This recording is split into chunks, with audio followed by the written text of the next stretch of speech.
Өзебезнең балчыктан соба балчыгы, соба балчыгы дип, соба җиренең балчыгы дип әйтәм инде. Бер-ике керәк истәге кара балчыкны алып ташласак, аскарак төшсәк, инде кызыл балчык чыга башлый.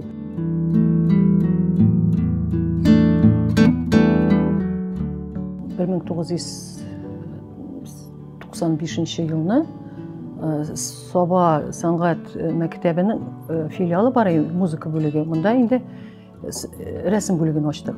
Мондагы балчык дип әйтим инде, кызыл балчык бик кызыктырды безне. Хайваннар, кошлар, төрле әйберләр әвәләдек, әмма дә ләкин аннары алга таба инде без бик кызыксына башладык. Безнең милли тема белән инде халык әзерләдек шундый композиция. Монда безнең менә Пермь татары, аларны ирәндек киемнәре,